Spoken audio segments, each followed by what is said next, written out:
Okay, today I have with me somebody that I'm so excited to share with all of you. Janelle is just this manifestation in motion that gives us all permission to tune in to the parts of ourselves that we might not ever have felt safe to play with, the parts of ourselves that maybe we've been aware of, but we've been conditioned to kind of suppress, deny, tone down. And Janelle stands before us as a manifestation in motion, as in real time, she continues to expand, to share, to regroup, and to just become this incredible supernova within the space she is kind of carving out for herself. She is a wild witch. She is a spiritual medium. She is a guide, a teacher, and a friend of mine. And I'm so excited to share her with you today. So thank you for stepping into space with me today, Janelle. Thank you for having me on, and thank you for that beautiful intro. That was so nice. I love that you see me, and I was sitting there going, guilty, guilty, guilty, because even this morning with my husband, I was like, okay, so we need to update my website because I don't want to do that anymore. And now I'm doing this. And he's just like, you can just see he's trying not to be like, but then you won't want to do that. And it's not that I don't do it successfully, but I just go, okay, cool. As you said, regroup. It's time to regroup. It's time to shift. It's time to grow and expand. And sometimes that's scary and annoying even for me. So I get it. I get it. It's specifically what I wanted you to speak to today. Perfect. There's a distinction and a discernment between thinking that we can create a vision for ourselves and then kind of trying to fall into alignment with that. And being a woman who comes into alignment with herself and then allows the iteration and expression of that to take form. And it's scary and it's courageous and it's so brave when we feel into who we are and we feel into truth, and then we let expression come from that place, because we don't always know what the fuck we're going to find. We don't. And if I planned my life, holy shit, would it be different to what it is right now? Because my life is a result of curveballs that I've been thrown, and that I've just gone, okay, cool. This is what we're doing with this. And just like kind of, like I'm playing footy and I've grabbed the ball and I've just gone, what am I doing? All right, let's go. Because it's not, I didn't sit down and plan my life, and I certainly haven't had everything fall into line. I feel like I've been redirected into alignment now that I know what that is. But I spent many, many years not knowing what that was and just kind of planning out successful. You buy this house and then you work hard and you do this, and then you buy another house and then you do this, and wow, that's success when you pay off your mortgage. And now I'm like, who cares? Like, life is so different to that. But I must say that I've been gifted, and I didn't think that at the time, by being chucked really hard experiences that meant that I could not continue down the path that I was going. So I feel like I'm a master of redirection, and I feel like that I use it to my advantage. We can either get, so I feel like I haven't really had a choice, if that makes sense as well. So I acknowledge that I'm gifted in that my whole life was being ripped apart, and I just went, okay, what do we do? Let's go. Rather than like, no, it has to stay the same, because in trying to keep it the same is where I was driving myself crazy. I'm smiling because my whole morning practice today was in kind of complete resonance with this. I was thinking about contrast and how it actually serves us, and how we have to learn to form a closer relationship with contrast as being, like you said, the curveballs that show up in life. So life will present us with things that are not ideal, that are unpleasant, unfavorable, fucked up. And we get to understand that the contrast is what is needed and necessary for us to ask clarifying questions. So when we're having an experience and we realize, no, not this doesn't feel good, this doesn't feel right, this feels stagnant or limiting or unsafe or whatever it is, we get to begin to ask of ourselves and of our life clearer questions. And it's really important in life that if we want better answers, what to do next, how to feel, where to go, who to be, we have to be asking powerful questions of ourselves. But we don't clarify the questions we're asking unless we experience the contrast. Unless life throws something shocking at us, we just like coast, right? That's exactly right, because we distract ourselves. We distract ourselves with our quotation marks progress. So for me, progress was growing my business bigger and bigger and trying to make more money and turn over more money and be more successful. And my contrast was that my son then stopped thriving at school and basically couldn't stay at school past 9:30 a.m. So we had all of these goals, like we've done it, we've raised the kids, we've got them to school age, we've got all this time to play with, we are going to make bank now, we are going to be so successful.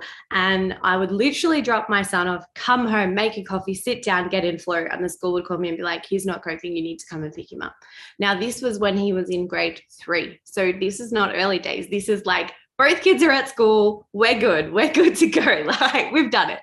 And it was like plot twist, and we tried and we tried and we tried, and then eventually we went, this isn't working, and we changed our life so that we could take him to a specialist school and drive quite a way, 40 minutes each day there, to have him and sit with him in the classroom for an hour a day. So our life very much shifted very, very quickly. And then let's chuck COVID in there too, and just constantly so many things that made us go, you know, that plan, it's not going to work. It's not going to work, and it's not even the right plan for you.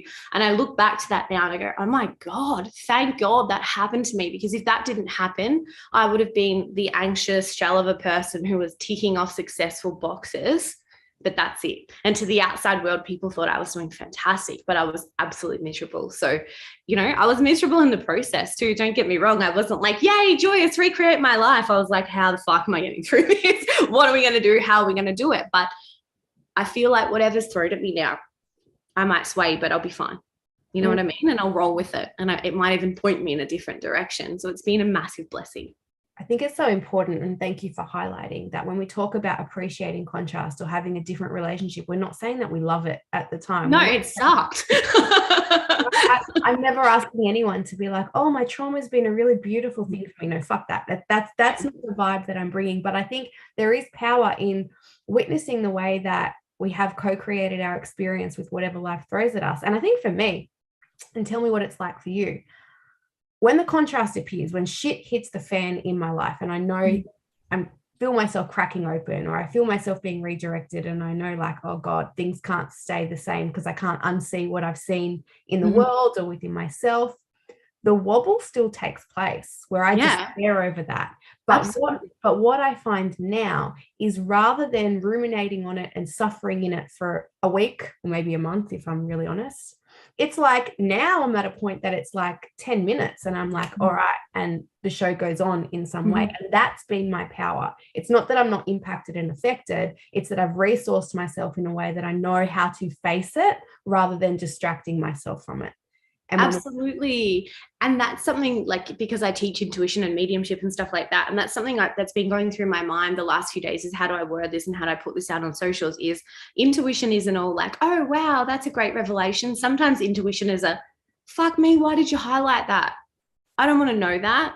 I'm not ready for that. You know what I mean? So intuition isn't always wanted. It's always needed, but sometimes I'm like, no. Like recently it came to me, you know, you're ready to move on from this. And I was like, no. And my intuition was like, yeah. And I was like, no. And then I was like, fuck, because I know my intuition is just going to get stronger and stronger and stronger and stronger. And I went, okay, whatever, fine, I'll move forward. So our intuition is not always the things that we want to know. So some people think, oh, discovering intuition is great and it's always powerful, it always is, but it's not always about, you know, knowing the right answer or going on the right path. Like sometimes it's telling you the things that you do not want to hear, but you need to. I feel the same way when we use the word miracle. Like when we talk about miracles, we think it's going to be this like lovely, pleasant experience. And in my life, the miracles have been the cracking open where like shit really did hit the fan and I had to face it. Because I felt the truth of the reality that I was experiencing so deeply, I had to make a change. And that was a miracle, that I found the resourcefulness or the inspiration or the courage to make a change. But those miracle moments were like painful. It was despair. It was agony. It was anger. So I think it's really beautiful that you highlight the same for intuition. And I have a question I'd love you to speak to. I know that sometimes we fear that if we don't listen to our intuition, if intuition presents itself to us in whatever way it comes through, if we don't listen, I hear people say all the time, well, if you don't listen, then kind of almost like your intuition's not going to bother with you anymore. You're not going to strengthen your intuition. And I heard you say just before, my intuition will get louder and louder and louder. Yeah. Absolutely. Can you speak to how intuition works? So if you're getting these nudges in the ribs from universe, from source, from spirit, wherever the fuck it's coming from, Yep. and you're not taking action, or you're not facing it, or you're not feeling into it, what happens from that place? Yeah. So the way that I like to describe it is that our intuition is spirit getting a message to us, and we're receiving that. And essentially it's like they're turning the heat up. And I laugh because sometimes I'm so resistant and I'm like, I don't care, turn the heat up. I don't care, whatever. I'm just going to take off a layer of clothing. I'll be fine, And then sometimes I feel like spirit goes, burn her fucking house down because she's not listening. Do you know what I mean? So it's like, we're turning the heat up. We're going to make it uncomfortable for you to stay here.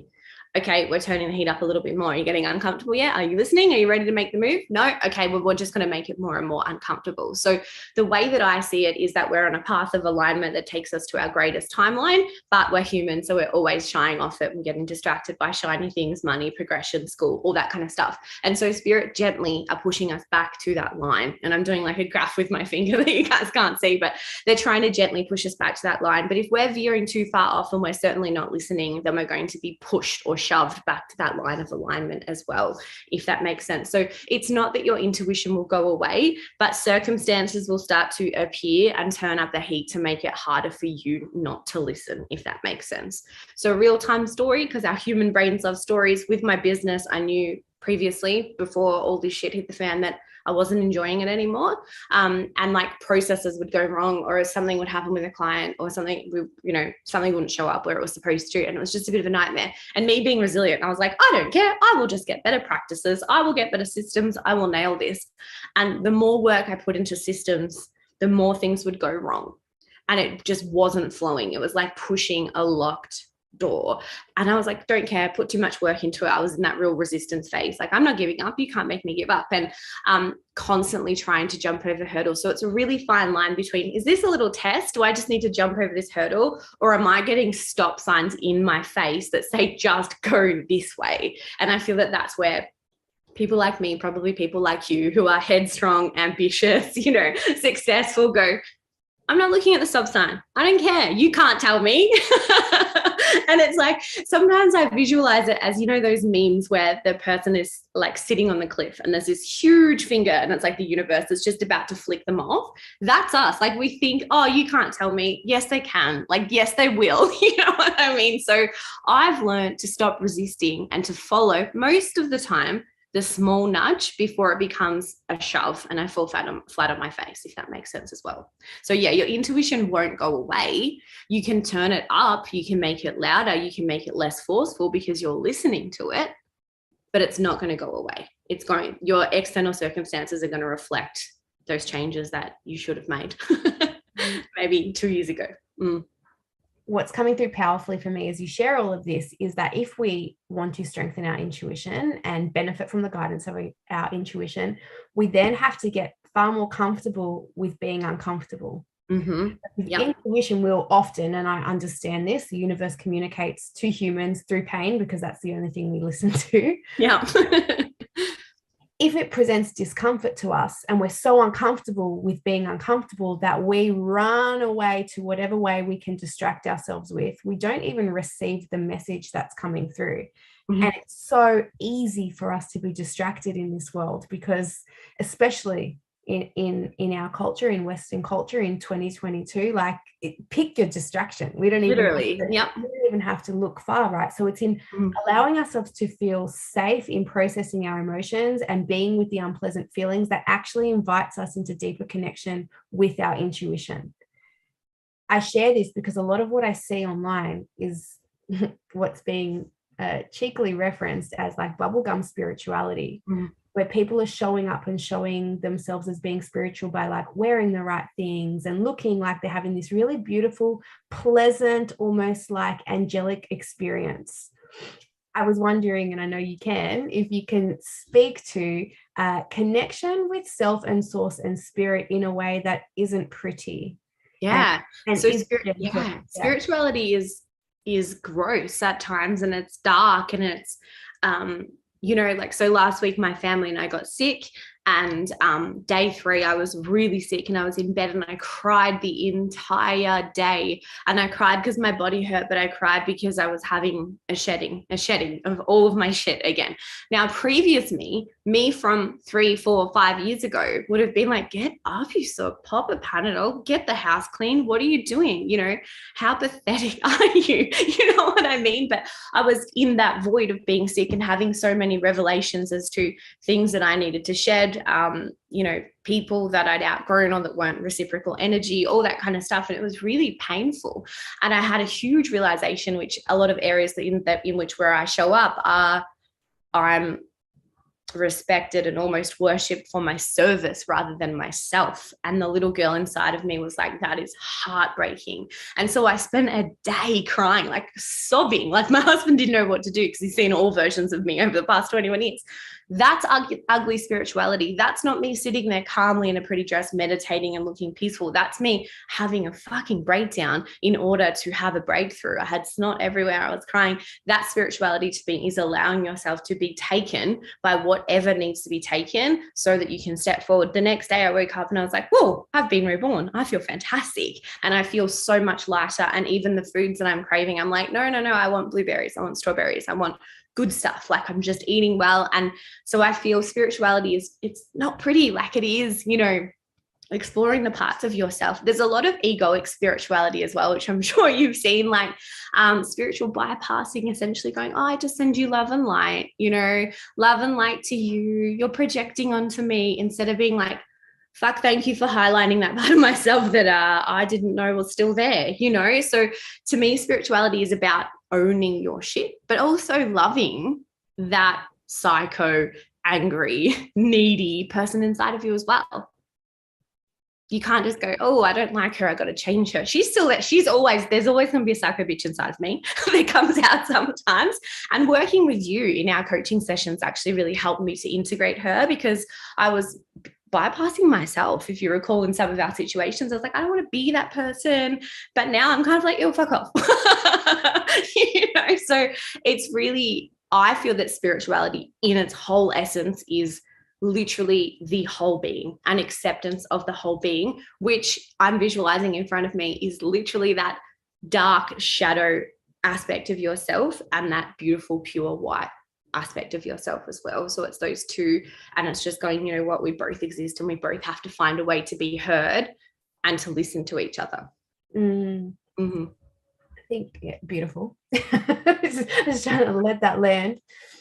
It's just having compassion for all parts, right? Yes. Compassion for all parts. And if we can have compassion for our deepest, darkest, most shameful shit, it actually allows us to show up into the world with a lens of compassion for others too, and compassion for the world. If we're shaming ourselves and ashamed of our own darkness, then we're not going to be open, and we're not going to be able to even come out into the world and pretend like we can offer love and light to anybody if we haven't been able to offer it to ourselves. Absolutely. And that's one thing that I get my students to do now, is to eye gaze and to see how uncomfortable they are with eye gazing with another, because what it brought up, and it brought up accidentally at a circle that a couple of my students were at.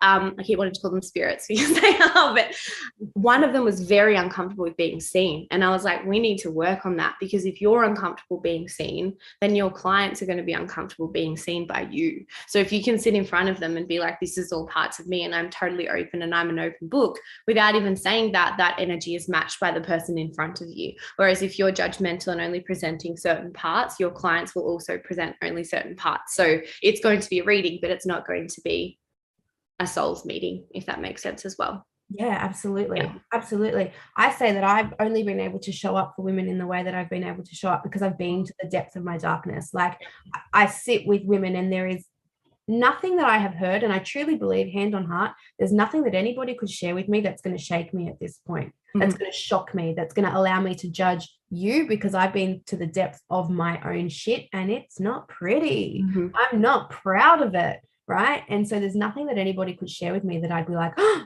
that's unimaginable, right? Because I have seen the depth of my own darkness and I have learned to see in the dark. And that's the difference, that we come up and we're not trying to make light of every situation.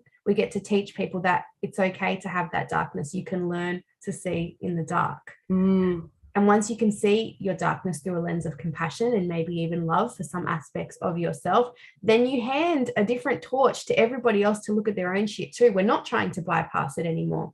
And that's why people will run away from you and be triggered by you. Yes. Mm-hmm. Yes. 100% yes. Because I think once you have seen your own shit, once you have seen that it's universal, once you have understood that the things within you aren't just a you thing, once you understand that we are living in samsara and pain is inevitable and that the world is going to be mostly unfair, and that you are going to fuck up and that you are going to have to actively really try and excavate as much of your own shit as you can in this lifetime to clear the space to be the person that you're pretending to be when you say love and light and all of that. Yeah, people feel that. People feel that because you don't entertain conversations in the same way. No, and I'm not interested in excuses. One of the biggest things that I yell at my husband, and he's quite good at it now, is I'm like, own your shit.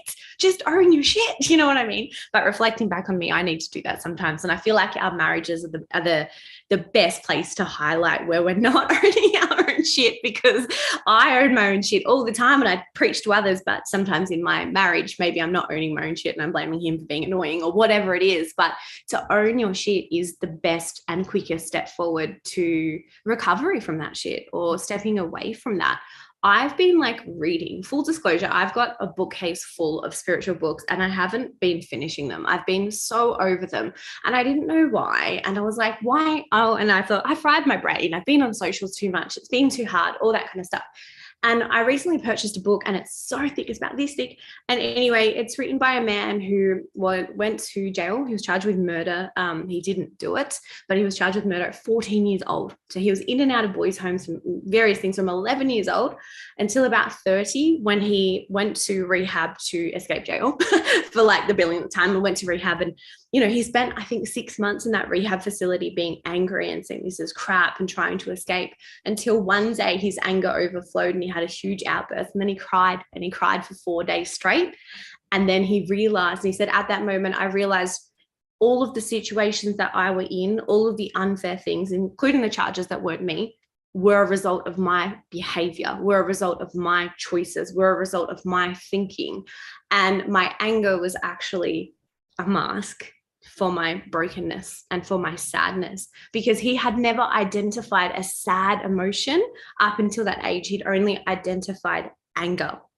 And this book, as I tell you, is this big. I finished it in 3 days. I was enthralled by the story. I was enthralled by the seeing of self, the transformation, but also looking at the problem underneath that. So then I realized, okay, I need some more substance to what I'm reading. And this is what I'm here for, which is the darkness and turning that darkness into light rather than just the love and the light and, you know, light some incense and cleanse your home. No, go deal with your shit so you don't need to cleanse your home so often. You know what I mean?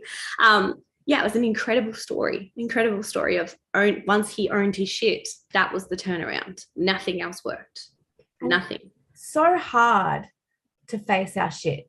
It's so hard. And so we do it little by little. We're not asking anybody to be like, okay, just let's go straight into your darkness. Like just march straight in there, clean it up, walk out, things will be better. It's not like that. And the truth is, when we do decide to bravely and courageously just turn ourselves little bit by little bit by little bit towards whatever emotion we are experiencing, we find ourselves tapping into those things that have gone unseen. And we realize exactly what you was shared in this story, that every choice we make has a consequence, positive and negative. So every time we kind of advocate for our own healing, that has a consequence too. Every time we decide to show up, to share bravely, to face our shit, that has a consequence. But the karmic clutter of our lives, of our parents' lives, of our ancestors' lives, we are all experiencing that in real time now. Every choice has a consequence. Absolutely. That can be a really scary thing for people to kind of own for themselves, you know, that everything that we are experiencing, we have chosen. Maybe not actively, maybe not consciously, but we have chosen that. And here's something else I want to add to this layer of conversation, which is a little deep, but I know you can handle it, Janelle. Yeah. And I get magnetized to this. Sometimes when we speak of, and actually you're the perfect person for this conversation because I know that you're in connection with spirit and ancestors and all of that come through for your clients and your students and whatever.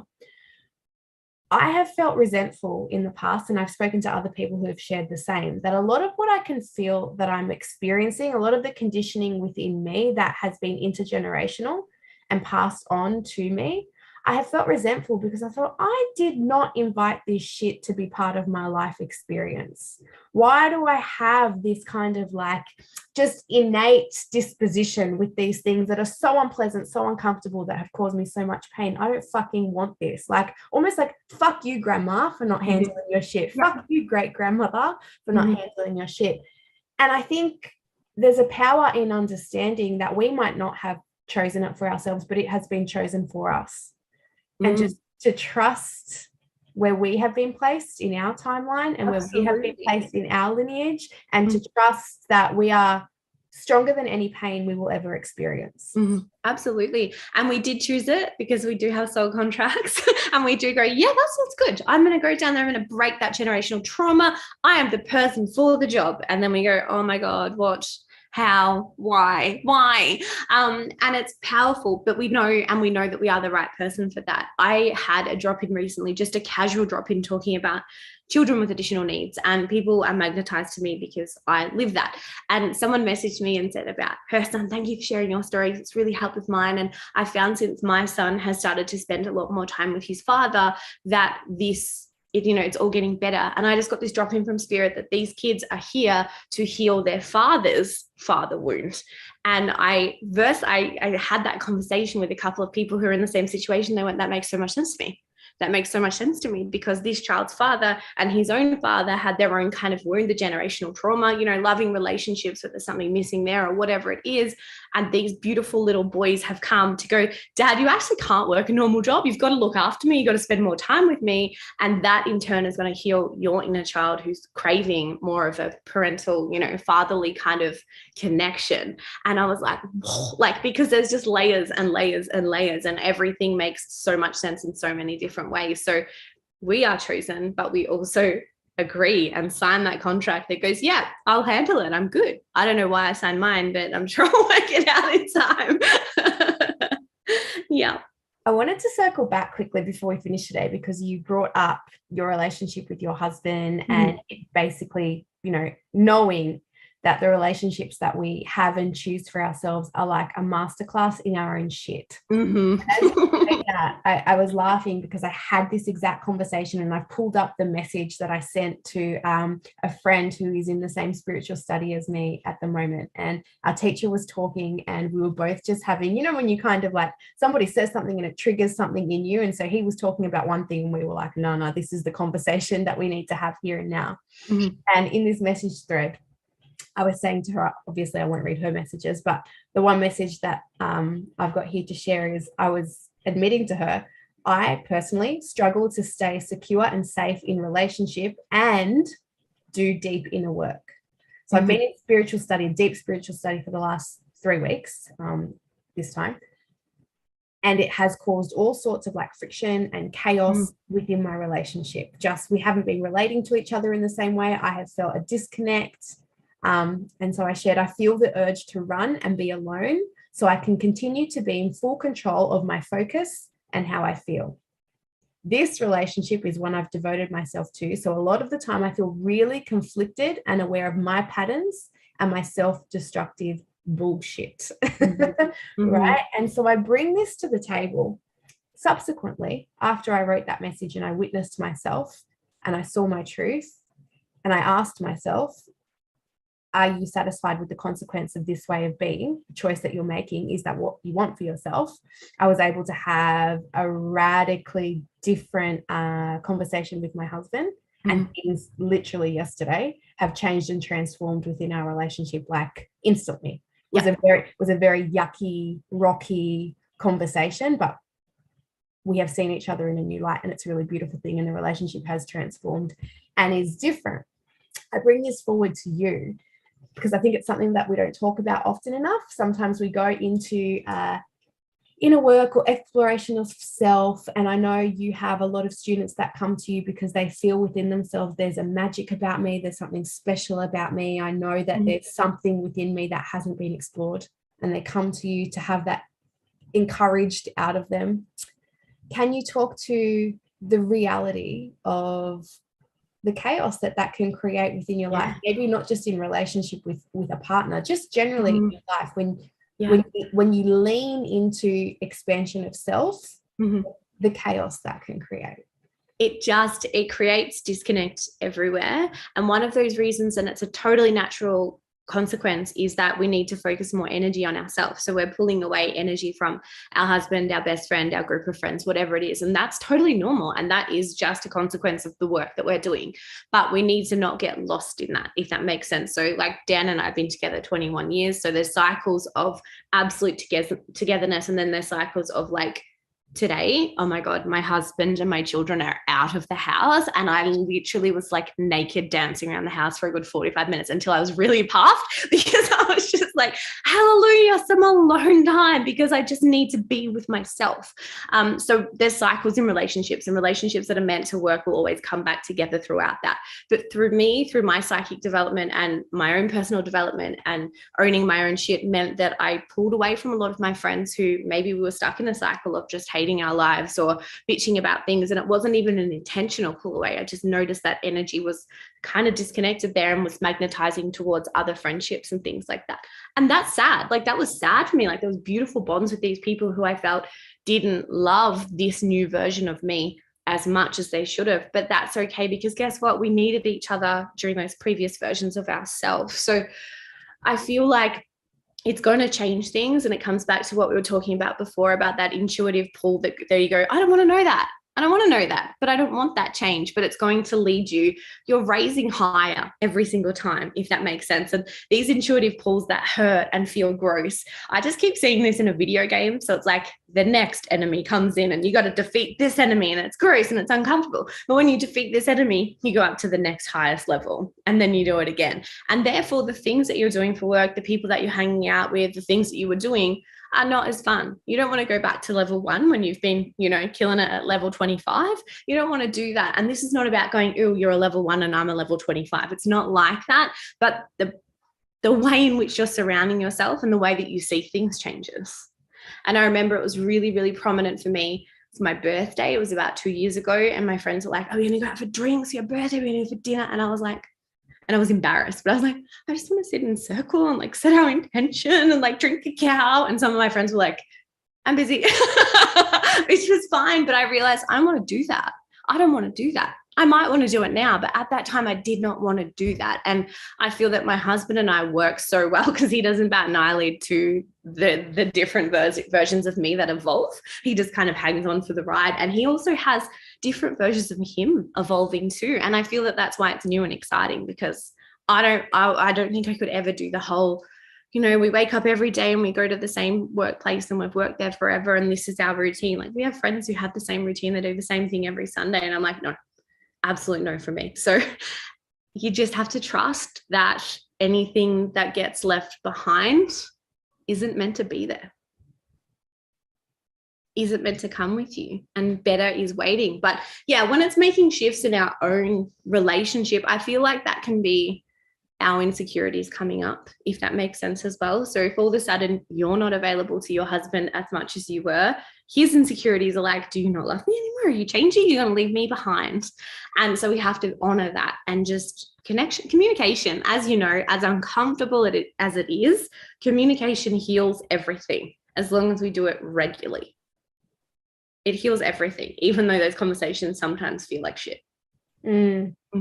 Absolutely. And something that has helped me big time is understanding if we can observe our reactions, if we can bring some awareness to what's going on within our bodies in the moment. If it feels hysterical, it's historical. And I think a lot of the time when we're responding and reacting, we're actually just in the presence of our own trauma response. And we have to get really good at understanding what I'm experiencing right now. The depth of what I'm experiencing right now has been triggered. And if something's been triggered, it means it was there to be triggered. Yes. And so the person in front of you, the situation in front of you isn't actually to blame.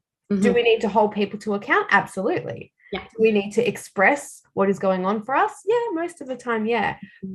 But ultimately, it's going to be us dealing with us looking at what was within us to be triggered by this situation, by this person in the first place. Absolutely. And that's something I say, people often come to me and go, when will I find love? And I'm like, I hate it. It's the worst question to answer, but I understand that it's important. And I can tap in and go, you love yourself at 20% right now. On a scale of 1 to 100, 0 to 100, you love yourself at 20%. So what that means is that 80% of you wish did not exist. 80% of you is triggers. So if you get into a relationship, you're going to call someone in who also loves himself at 20%, and you're going to trigger the shit out of each other constantly because you're going to highlight things about each other that you don't like or don't want to exist. So if you bring it up, so for me, it was the washing. I'm terrible at the washing, whatever. I don't care anymore. Who cares? If someone wants to come and do it, do it. But my husband would be like, do you know where his socks are? And I'd be like, I fucking know where his socks are. Do your own washing. And he'd be like, I'm too scared to ask if you know where any socks are. And I'm like, well, maybe you should. And it was just this stupid, big argument that would happen with us constantly. And now I'm like, I don't know where socks are, buy some more. Who cares? Why do you wear socks anyway? I don't even wear shoes. You know what I mean? Like, it's not an issue because I own the fact and I own my trigger in that I'm a magical being, but I'm terrible at staying on top of the washing. I hate it. I don't want to. It's a waste of my energy, and that doesn't make me less of a person. Now, that is a minute trigger, but that's a story of how triggers work. So if we can move up that scale of accepting and loving all of ourselves, then we can step into a relationship with someone who also does, or who's going to not trigger us as much because there's not much there to trigger. You know what I mean? So we can have 90% more conversation about the things that are bothering each of us without us being triggered. Does that make sense? Or did that really confusing? Yes. And the more that we get to know ourselves, the more we're not surprised when we are triggered, and the more we actually allow ourselves to be triggered. Like I am still a person that is highly reactive. And because I have that awareness, and when I say that, people are like, what, really? You, as if I'm supposed to be some fucking Zen master just because I understand the way emotions and thoughts work. No. I've had to learn and understand how they work because I've been so reactive and because it's been such a problem. And it's still a problem. I have just increased my resourcefulness in being able to meet myself in the moment. So I'll share a quick story too. This week, earlier in the week, after the school holidays, I've been in deep study. I haven't had a lot of one-on-one connection time with my husband. And I said to him, like, we had a morning at home together, and I said, like, let's spend some time together. We were in the sauna. He was talking about things that I'm not interested in at all. And I sat there and I listened to him, and I was attentive and, you know, participated in the conversation. And then I said to him, oh, did you get that video that I tagged you in on Instagram, which I always do to him, annoy him with like just tagging into things. And it was about neurology and childhood development and things that really I just get so turned on by, and he could give a shit about. And I said to him, you know, did you watch that video? And he said, you know what? I gave it 7 seconds and it was just like, it went right over my head. Like, no. And I said, oh, cool. Well, can I like explain to you what was in it? And he said to me, you know what? Nah, not really. And we have this kind of like understanding between us that we don't fake shit. Like, we have the respect of, I can say no to you. It's safe in this relationship to say no, which is something I've established in the relationship. I've participated in the co-creation of that. When he rejected me in that moment, it hurt so much. And I felt angry. I felt resentful. I felt unappreciated. And I said to him in that moment, you know what? I just listened to you talk shit for 20 minutes. It feels really unfair that you're not letting me talk about what I want to talk about. I didn't give a fuck about what you said either, but here I am. And straight away, he recognized it and was like, you know what, babe? Fuck yeah. I'm really sorry. Yes, I'm sorry. That conversation came to an end. Closed. Done. Right? I went downstairs. You know when you just feel yourself? Like I was lit up. I was already annoyed, pissed off. But I was like, cool. Excused myself from that situation. Went downstairs, stood at the sink, and I could just feel within my body, I get this tightening in my chest and this heat that rises up within me, and just this compressed feeling that I feel like I have to release it somehow. And that release in the past would have come through me marching back up the stairs and reactivating the argument with him. Even though he's apologized and owned it, I would have been like, no, you know what? You've actually really hurt me. And this is why, and this is how I'm feeling. And I would have spewed 10 other examples of ways that he's hurt me. And I would have just prolonged and perpetuated a problem that didn't need to be a problem. And in the moment, I stood at the sink and I felt the feelings, and it felt hysterical. It felt bigger than it needed to be. And I just asked myself, like, what are you feeling right? Like, drop the story about what just happened upstairs. What's happening for you? And it was rejection. Yeah. It was insecurity. And it was feeling like I'm not cool enough to hang with the cool kids, and people think I'm weird and I'm ostracized and I'm an outsider. And I really just had this moment that I was like, this is a you thing. Don't take it back up to you right now. Don't make this bigger than it needs to be. And it's not like it dissolved in that moment. I was like, all right, what can you do? It was sunny outside and I made myself some breakfast. I was like, you're hungry. Never a good thing. When you My husband chucks at me, go and eat some food. I made myself breakfast and I took it out into the sun, and I just sat outside and I just felt the rejection that's within my body still. And I just cried. Like, just as you were saying you had the other day, like I just let myself just release. I didn't ask any questions of it. I didn't create any story around it. I just let my body just be in the experience of that rejection, and I just cried. And that release in that moment was enough. And I kind of was like, I've got a really busy day and I don't have time for my shit today. All right, it's there. Cool. Aware. We'll come back to this. Do I need anything from this moment? No, I think we're good. And it was enough to kind of just get on with the day and do the things that I had to do as a woman who has to show up in the world in a particular way. And that wasn't bypassing my shit. I had awareness. I gave myself the somatic release I needed, and I got on with the fucking day. And that is the power in not fearing our emotions anymore, in being able to be like, okay, I'm having this experience. I can cry, and then I can get on with the day and meet my clients and do my shit. And then when it is safe and when it's appropriate, I'm going to excavate the shit out of that rejection within me. And I'm going to be supported in understanding it. And I'm going to be supported in releasing it in a way that it won't have me triggered and blowing up at my husband every time he doesn't kind of make out like I'm the most interesting person ever to walk the face of the earth. You know? I totally agree. But so many people would hold on to that bit and be like, fuck him. He's not interested in anything that I'm interested in. Maybe I should find someone who's more interested in me. Maybe he's just bored. Maybe and just make this huge thing about something. And I'm like, I'd do it too. Don't worry. Like, I'm just like, I'm so fucking sick of this man. Like, sorry, Dan, love you, but leave me alone. You know what I mean? But often it's like, what is actually coming up? And to face that is a lot harder and a lot scarier than just to project that your husband is just horrible. It's so much easier to make peace with the fact that you just married a mean person, you know what I mean? Rather than to go, oh, what's actually coming up for me in this? And then the other thing that I ask myself as well is I'm like, what do I want? What do I need? What am I craving right now?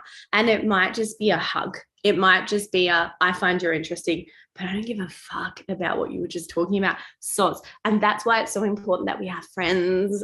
And that's one of the biggest things I bring to my couples circles and things is we have to relate outside of our relationships, because otherwise resentment builds, because we're like, I'm lonely. You don't talk to me anymore. You're not interested in anything that I like. You don't want to do things. I do want to do things, Janelle, but I don't want to come to a witchy circle with you because it's very weird and I feel very uncomfortable. Cool. Well, guess what? I need to have friends that I can talk to about that, because you can't fulfill my every need and I don't want you to. So that's a huge thing as well. As it's like, okay, he doesn't care. I have to talk to someone else who does care, who does think that I'm really interesting in this field. Yeah. It's so true. And then when I reflect in real time now, even on what was occurring as we sat in the sauna together, my intention and my desire was to connect with him. But even as he was speaking about the shit I didn't care about, I wasn't engaged. I was waiting for my turn to speak. Yeah. You're like, stop, this is boring. So then I accused him of something that I was doing too. I wasn't interested and invested. I was more performative. I'm better at faking it. Right? He was actually more honest and more transparent in that, wow, fuck. More honest and showing up for the relationship more than I was. Yeah. I'm gaslighting the whole thing, really, pretending, oh, this is great, this is fine, when we're really connected, when really I wasn't connected. You know, so it is being able to reflect deeply and take full accountability for what we are choosing and the consequences of that, you know. And so in choosing, I guess, to want to be witnessed by him, to validate my own sense of self and my own intelligence and my own importance and my own viewpoint on this video by him, in needing that validation and affirmation from him, what pressure to put on a relationship that I actually just want to be fun and sexy and connected and exactly. Right? You know, I had a realization the other day because you and I record our own podcast. So a lot of the time we're talking to no one. We're just talking into a microphone, right? I love it. And I'm like, why do I love this so much? And then I realized no one fucking listens to me at home. Like, no one listens to me in the family that I came from. No one listens to me in the family that I created. Like, they all love me. I feel very loved. But like when I'm like walloping on about whatever I'm walloping on about, they're not listening. Like even my husband, his eyes are a bit glazed and he's like, and he's not listening. And that's why I think we find solace in our podcast, because people can choose to listen and we can validate ourselves. And if we want to talk about something we think is really important, we can just jump on and record an episode about it, or we can speak to our Instagram, or we can do whatever we need to do. So we don't need that validation from elsewhere. It's always nice. Like, please externally validate me. I do like it, but we don't need it. It is. It's about wanting to be seen. And, and this is the darkness that I talk about. That's kind of uncomfortable to be like, I still require myself to be seen in order to feel validated and affirmed in what I feel and what I know to be true. Is it my truth? Is it my truth if I need somebody else to show up and be like, oh, that's so insightful. That's so amazing. That reached me. And once I know it's reached someone else outside of myself, I'm like, cool, valid, important, meaningful. You know? I think that's a human characteristic though. And I think it's a valid human characteristic too, because you and I both know that we have this pressure kind of sometimes and this gift to be able to help people, motivate people, change people's lives. And we're constantly like, but are we though? Like, are people listening? So when we get that validation, like, thank you, it's like, oh, thank God. So I don't think it's not like we're dressing up and walking out the house and needing someone to say, hey, you look beautiful. That's a whole different type of validation. But I feel like the validation of being heard and, about something that's really important to us, I think that's next level validation. Do you know what I mean? And I feel that looking for that is commitment to purpose, because we want to know that people are actually listening to what we're saying rather than, am I just passionate about nothing right now? Which sometimes, yes, especially if it's food. It's true. It's like, am I getting the transmission right? Am I receiving this right? Am I being of service in the right way? Am I doing this justice? Yeah. Reference myself where I say we just have to live in devotion to the understanding of our purpose. Yeah. It's not like you receive your purpose in the mail and you're like, okay, cool. Like it's jury duty that we have to show up for. Be here at this time for this long. It's not like that. No. We get to just unfold and discover in real time as we show up and share and question ourselves and cry about it and connect with other people doing the same thing. It's part of the process, right? And that is the remembering. Everything is the remembering, because this is all stuff that we know and we have to remember in this lifetime. And sometimes I'm like, why? But why do we need to remember? Like, why can't we just go in with the knowledge? Because it would be a different experience, because the experience is the uncovering and the fucking it up and then going and fixing it. It's all of that. Like, as you know, in relationships, it's the apology. Sometimes having the fight and apologizing makes your relationship stronger than if the fight did not occur. But we think, oh no, I broke it. We had a fight and I had to apologize and I had to like stick a band-aid over it, when essentially you've actually tightened the bond that you had by fighting properly. And then even if you didn't fight properly, apologizing properly and working on it and owning your own shit. Choosing again. Choosing. Right? Yeah. 21 years into a relationship, I really salute you guys, because I can only imagine the rounds that you've gone within yourself, let alone with each other, and to continue to show up and be willing to choose personally to devote yourself to a relationship, whether it's good, bad, or in between. I think that's brave fucking work in this lifetime, to not run away. Yeah, absolutely. Yep. And looking back, there's been like probably 18 years of unconsciously choosing and unconsciously going through the same cycles and almost powerlessly. But now there's a whole different level of owning our own shit that we're asking of each other, which allows things to just feel so much better, because otherwise we're all doing relationships blindly. We're like, oh, it didn't work. They treated us like this, or this happened and it didn't work, when really it's just a myriad of everything, really.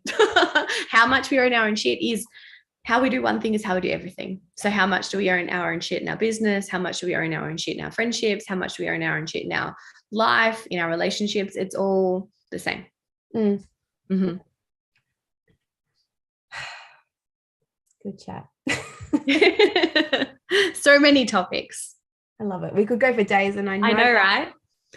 For the women who have listened in and I know will want to connect with you, where can they find you and what can they expect? Yeah, sure. So my website is janellebridge.com.au. My Instagram is Janelle Bridge Spirit Medium. I run circles monthly, so women's circles where you can come and sit and chat and connect. I also run courses, so psychic development, intuition, mediumship, and all that kind of stuff as well. I'm a manifesting generator though, so like I will literally get a download and run with a new idea. So that's essentially what I am running with at the moment, which is just my tagline is that I help you feed your intuition until she roars. So it's really, that's my purpose, I feel, is to help women just to look inside and be like, no, this is my inner knowing and this is what I'm going with. And that presents in lots of different ways. But yeah, that's my jam. Fuck yeah. So thank you so much for having me. Of course. Always a pleasure. And it's always just beautiful to have you hold a mirror up, because I see I hate the word evolution, because it's like saying like you were nothing before and now you're getting bigger. So it's not like that, right? That's not at all what I'm saying. Mm-hmm. Your incarnations just happen so quickly and so quickly. And so thank you for holding the mirror, because I look and I see your evolution, and it reminds me of the potential and possibility in all of us to continue to just like, I don't know, expand and unravel, and to have a good time and have the audacity to be fully expressed within our weirdness. I love it. Absolutely.